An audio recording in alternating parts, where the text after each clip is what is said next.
Mga kababayan, kamusta po muli? Si Kamanong po, ang inyong lingkod. Magbabalik na naman po muli para po magkomento po sa inyo dito po sa Tambayang Makabayan. Magandang umaga po muna sa inyo, tanghali, hapon, gabi at madaling araw po sa ating lahat. Sana po nasa maayos po tayong kalagayan. Ito po mga tambay, komentuhan po natin. Ito po ang balita mga kababayan na expected naman po natin talaga. Hindi naman po magbibitiw.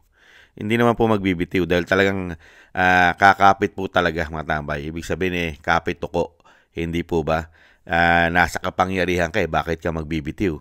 Saka hindi na po uso ang delikadesa. Meron pa bang delikadesa kung gumagamit ka pa umano ng pulburon? Hindi po ba? Ito po mga tambay. Pakinggan po natin ang balita.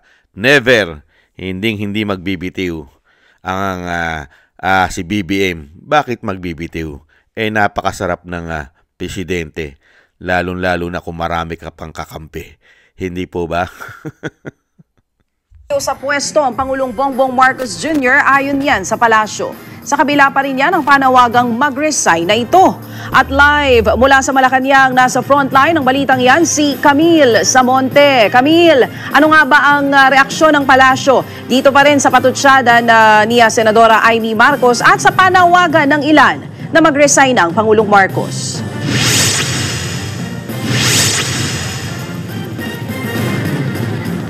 Wala raw sa opsyon ni Pangulong Bongbong Marcos na magbitiw sa pwesto. Gusto lang daw ng mga Duterte supporter na si Vice President Sara Duterte ang pumalit bilang presidente.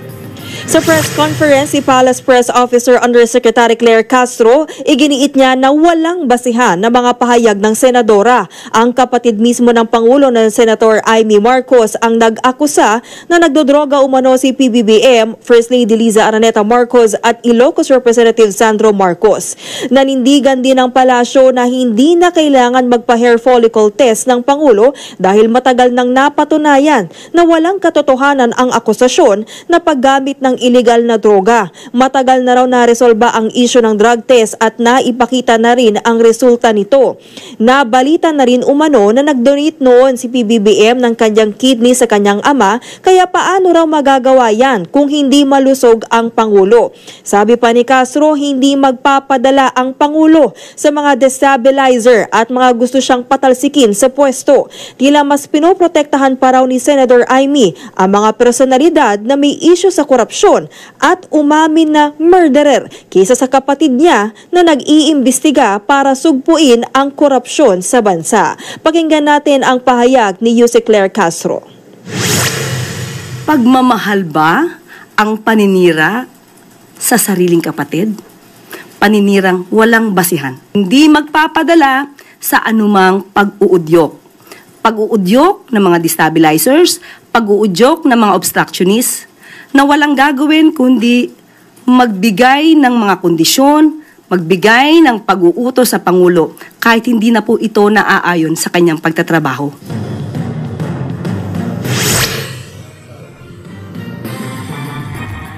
Sa ngayon, Ayan po mga tambay, never magbitiw. Hindi naman po talaga magbibitiw yan mga tambay.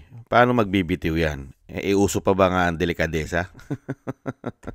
At sinasabi nga nila na tanggapin ng taong bayan nagpapulburon test na siya nung bago maghalalan. Hindi po ba?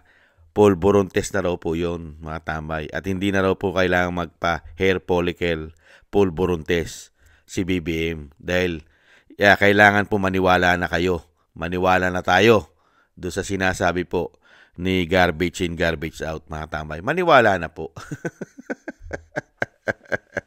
Ganyan po katindi. At naniniwala po lahat dyan. Sila. Lalo-lalo po ang men in uniform. Naniniwala. At yung may gusto daw po na magbitiw na sa kapangyarihan, si BBM, mga Duterte supporters lang daw po.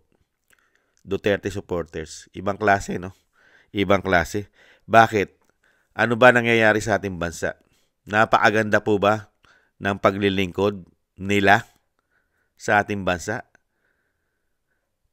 Nakita nyo po kahirapan ngayon. Grabe. Wala tayong pandemya. Grabe, hirap na ginawa nila paglilingkod sa atin. Wala pa tayong pandemya. Sige nga. Grabe. At saan napunta ang mga pera na binabudget nila? Ni wala pong malalaking proyekto na maipagmamalaki. Meron po ba?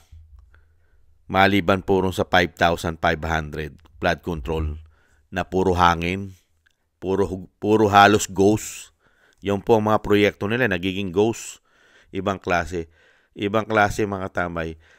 Saka yung ginawa naman po talaga ron, yung sinasabing sa St. Luke's,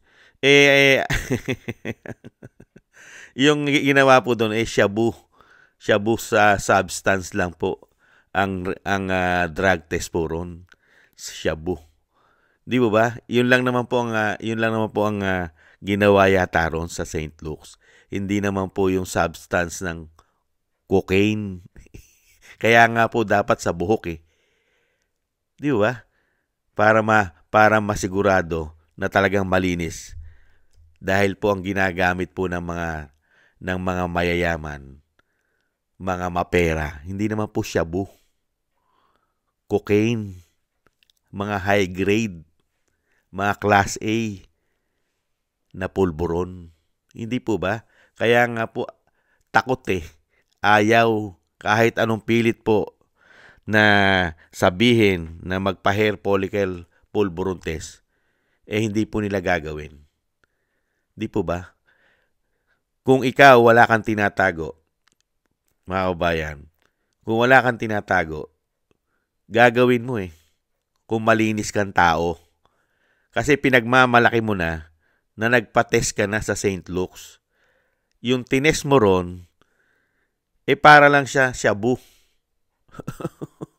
Para lang siya shabu. Hindi po ba? Dahil kinuhanan ka na ihi ron. Kung ihi, kahit sabihin mong dugo, ihi, yun lang naman yung request mo. Request, hindi naman po sa lahat ng klase ng uri ng pulburon. Hindi po ba? Kalukuhan po yun. Ngayon, hinahamon ka, hindi mo naman gagawin. Dahil mabobuko ka, umano. Buko ka eh. Di ba? Ganon po yun. Pagka talaga meron kang karga-arga, marami kang dahilan. Hindi ka maubusan ng katwiran para mapasinungalingan mo. Hindi naman po tanga't bobo ang taong bayan ngayon. Hindi naman tayo tanga, bobo at gago para sa lahat ng sasabihin nila, maniniwala ka na. Ganun ba sila kalinis? Napakalilinis ba nilang tao? Saka wala ba tayong karapatan bilang tayo ang nagpapasweldo at tayo ang pinagsisilbihan nila? Baliktad eh. Kung sino yung trabahante mo sila eh. Yung trabahante mo pa mismo ang nasusunod at hindi mo pwedeng utusan at hindi mo pwedeng obligahin yung trabahante mo. Samantalang sa'yo nagtatrabaho yan. Di ba? Mga trabahante sila eh. Naglilingkod sila sa taong bayan. Trabahante. Trabahador ng mga Pilipino ang lingkod bayan. Kaya nga lingkod bayan eh. Kaya nga lang po mga tama, iba na po ngayon. Malabo na po tayong makakuha po diyan na katarungan. Lalong-lalo po yung napakarami nilang karga-arga. Kargado kasi sila eh. Kargado sila ng korupsyon. Napakaraming korupsyon silang karga-arga. At sobrang pamumulitika. At ngayon, mismong kapatid pa ang nagbunyag mula pa ng pagkabata nila, nung kabataan pa nila, ay gumagamit na ito ng pulburon. Di ba? Pero kayang-kayang pasinungalingan yan. Lalo-lalo yung tagapagsalita ng garbage in, garbage out. Para bang alam na alam niya lahat. Alam na alam niya at napakatagal niyang nakasama na itong si BBM mula pa ng kabataan nito. Hindi ba? Napakaraming issue niyan eh. Pati nga sa ibang bansa, di ba? Sa ibang bansa, nagkaroon na rin po siya ng issue nung araw pa, di po ba, umano? Nung kabataan niya, lalo-lalo nung kalakasan po nila. Di ba, nasa kapangyarihan sila. At totoo po sinasabi ni Senadora Amy Marcos, mga kabayan, na yung mga party-party nila talagang sila pa naglilinis. Yung PSG ng nila. Di ba? Yung personal bodyguard nila ron. Hindi po ba? Kaya dito wala tayong aasahan dito. At sa ganito pong sitwasyon at ganitong pahayag ng palasyo mga kabayan, never, kahit po pugutan mo ng leeg yan umano, kahit tanggalan mo ng bayag yan umano, hindi po yan, kapit tuko po yan. At ganyan din po nakikita po natin, mas gusto po ng men in uniform, mga kabayan, at naniniwala po ang men in uniform sa lahat ng sasabihin ng palasyo, lalong-lalo yung garbage in, garbage out. Maniniwala na po dyan ang kapulisan. Maniniwala na po dyan ang mga general na malinis po. At wala po talagang itinatago, lalong-lalo pagdating sa pulburon, ang pamilyang ito. Nakita nyo po, kahiya-hiya na po tayo sa buong mundo. Pinag-uusapan na po ang first family sa buong mundo. Mga kabayan, balitang-balita na po sa buong mundo, pinag-uusapan na. Kahiya-hiya na po ang ating bansa. Tapos, grabe, mismo ang kapatid na ang nagsabi, naaawa na sa'yo, magpagamot ka na, tanggalin mo na sa katawan mo o sa katawan nyo ng pamilya mo yung bisyo na yan. Pero, mananatili ka pa rin. Nagbibingi-bingihan ka pa rin dahil sa kapangyarihan. Kaya tamang-tama sinabi ni Vice President nang makabalik kayo sa pwesto, sa kapangyarihan, nang makabalik kayo, talagang gagawin nyo na lahat para hindi na mawala ito. Di ba? Kaya ang kawawa, taong bayan. Dahil hindi naman naglilingkod dito sa taong bayan. Ang pinaglilingkuran nito, sila-sila na lang. Anong klase bang paglilingkod ang ibinigay sa atin na mahigit 3 taon ng gobyerno ngayon? Sige nga. Maganda ba? Maganda ba? Gaano nakarami ang nagugutom ngayon? Lalong-lalo sa kahirapan. Lalong-lalo sa nagmamahalang bilihin. At kawalan at kakulangan na makahanap ka pa ng trabaho. Dahil sino pa magtitiwala sa iyong bansa pagka ganyan ng Pangulo? Sige nga, may magtitiwala pa ba yan na malalaking investor? May mamumuhunan pa ba sa bansa? Kaya nga bagsak ang ating ekonomiya. Bagsak lahat. Pati piso natin, sad-sad. Pero wala po silang pakialam dyan. Hindi naman po talaga sila totoong lingkod bayan umano Di ba? Wala silang pakialam kahit bumagsak ang ekonomiya natin. Wala. Basta sila dire-diretso pamumulitika. Kailangan kapangyarihan. Dahil marami pa sila magiging pakinabang sa bansa. Marami pa. Puro pakinabang. Wala naman hindi naman nagtatrabaho para sa Pilipino mahigit 3 taon na pong puro pamumulitika, karga-karga Di ba? Nakita nyo ba nagtatrabaho? Kung nagtatrabaho po yung mga tao na yan, hindi po babagsak ang ekonomiya natin. Hindi po ba? Saka mahirap magtrabaho yung may karga-karga. Paano ka makapagtatrabaho niyan? Kung kargado ka. Sige nga. At yan ang gustong-gusto. Gustong-gusto po na ng mga korap yan na magkaroon ng presidenteng ganyan. At never nang matakot sa iyo dahil kaisa mo na pala sila umano. Lahat ng gumagamit ng pulburon ay nagdiriwang dahil may pangulo sila na kaisa nila. Di po ba? Matatakot pa ba sa iyo? Lalong-lalo nagdiriwang po ngayon ng mga pulburon Lord. Tuwan-tuwa po ngayon ng mga pulburon Lord. Dahil ang Pilipinas, mga kabayan, ay may magkakaroon pa yata sila ng proteksyon umano. Dahil gumagamit din ng pulburon umano ang nakaupo. Nagdiriwang. Kaya tuwan-tuwa po lahat ngayon. Lahat po ngayon ng masasamang tao sa ating bansa ay nagdiriwang umano. Dahil nagkaroon po sila ng sarili nilang pangulo. Kaisa nila. Kabisyo umano. Proud na proud po sila. At syempre, yung pakinabang, mga kabayan, ay hindi na mawawala sa kanila hanggat hindi po yan nagbibitiw. Di po ba? sino pa susunod sa iyo? Paano ka pa tatawagin? Kapita-pitagan. Karispe-respeto. Karispe-respeto po ba? Yung ganyang napakaraming issue? Kalusugan pa nga lang Bisyo Issue na na ayaw mong toldukan lalo pa korupsyon. Na ikaw rin ay tinuturo. Na ulo.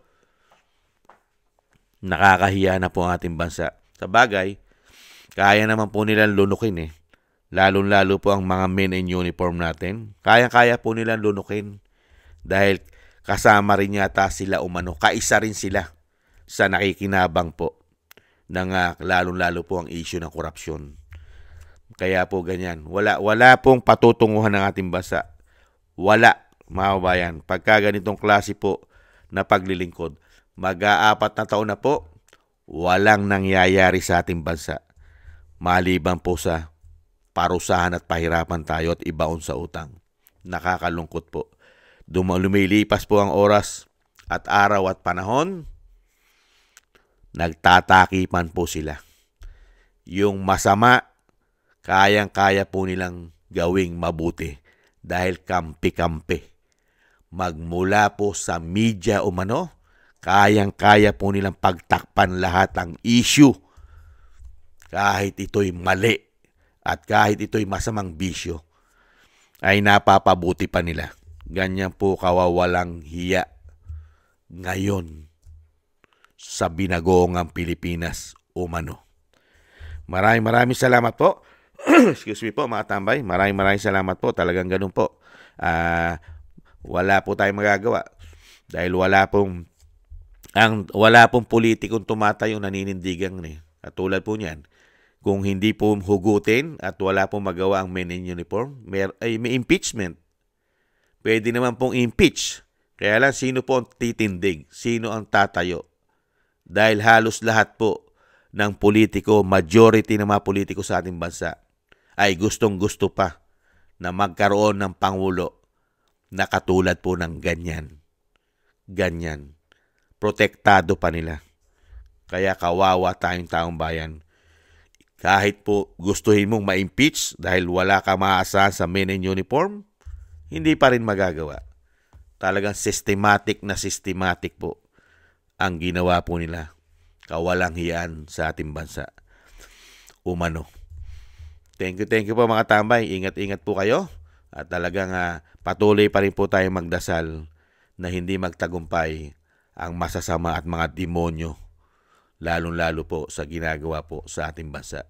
Sana po'y magwakas na po ang masasamang yan at hindi na po sila magtagumpay ng napakatagal, mga kababayan. Ingat po tayo, paalam po muna at ingat-ingat po mga kababayan. Bye-bye!